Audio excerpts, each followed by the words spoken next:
fishing the summer of 2018. And I'm George. I worked fishing summer 2019, so last summer. Today we're gonna walk you through a master class, where we'll be teaching you how to rig a pole and cast a rod and hopefully catch a fish. I'm gonna teach you how to rig a casting rod. So, first what we're gonna do is take your line, fluorocarbon, and that'll be in the packing list. So what you're gonna do is take the top of it and string it through the eyelets, which are these circular things right here.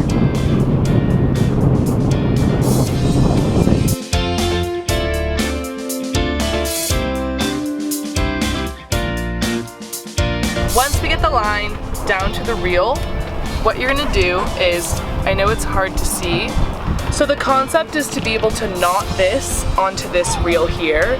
So you see I'm making a loop here.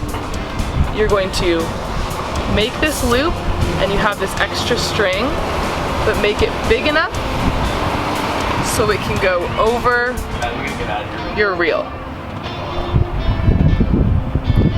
Now, when you have this one tie right here, you're gonna knot that again in order to make it secure.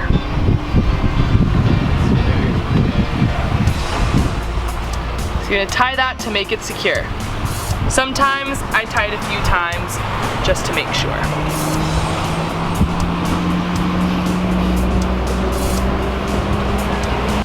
Once your line is knotted on the reel, then you're going to take your scissors and cut off some of the excess line. Make sure to not make it too short because it can slip out of the knot that you've made. Then flip, this is called the bail, flip it over your line. You also want to tighten the top here. Once you've done that, all you need to do is reel your line up. So it's hard to see because the line is translucent, but I just have my line here laying next to me and it's reeling out on its own. And all I'm doing is reeling the line up. And you can see that it's getting thicker there, and I'm just gonna keep going.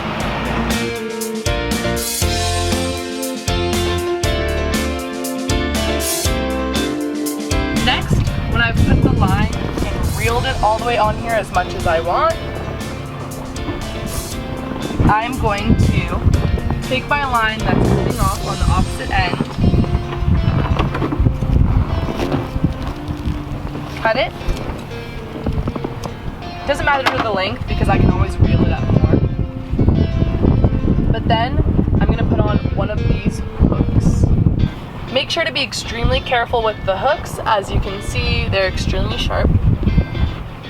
First, you're going to string this line all the way through. Then make a loop like this with your string. So after you've made a loop, make sure to have enough excess on the end and flip this excess piece around the main line of string 6 times. Now you have this big excess piece and this hole here. You're going to put the excess piece through this hole. Notice how I still have this open portion right here by my right hand index finger. I'm going to put this excess piece through the second hole that I have created.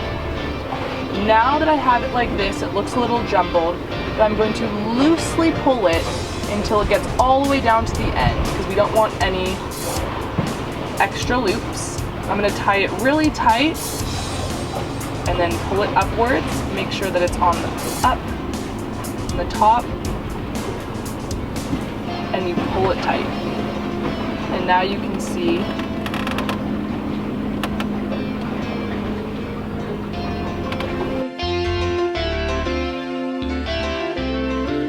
afterwards I cut off excess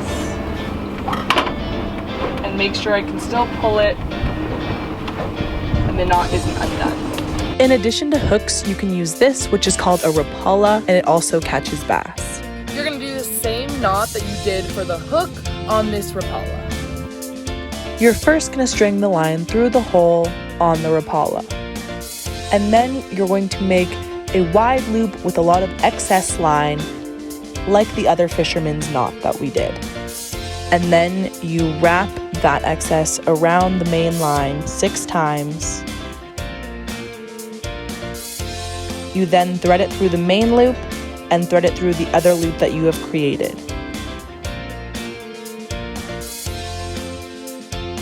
Then it will be loose and you pull it tight, and that is your fisherman's knot.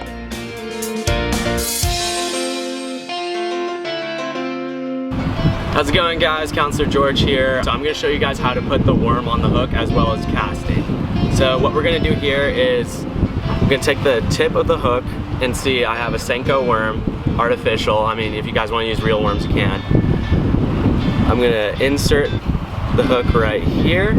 And as it starts bending, I'm gonna have it come out like this. And so what the bass, like what the fish we're hopefully gonna catch are gonna see is that they're gonna see the worm, but as they bite on, they're gonna actually bite on right onto the hook, and that's when we reel it in. And whenever you're not casting, make sure you put the hook through one of the eyelets, so the hook doesn't go around and injure others. When preparing to cast your rod, press your thumb down on the line and then flip up the bail. By flipping up the bail, it makes it possible to release line, but your thumb is now used to control when the line will be released. Then, when you cast, use your wrist and pull the pole back. When you released and cast out, take your thumb off of the line at about halfway through your full swing and then let the line release. Once the line is out, flip the bail back over and begin to reel in. Reel in slowly and don't keep casting into only one spot. We got a bite! You can't see it here, but if you feel a hard enough tug, then you have a fish on the other end. The key to reeling in is to pull your rod up a little bit to give it a tug and make sure the hook is secure on the fish, but then to reel in consistently and keep going. Look, there's the bass. This one wrangled off the hook, but usually you press it against the deck and then grab the hook out. And then what we're gonna do is we're gonna throw it right back in. Ready? And it swam away. Thank you so much for watching our fishing masterclass. Hope everyone had a good time, and hopefully you come back next week.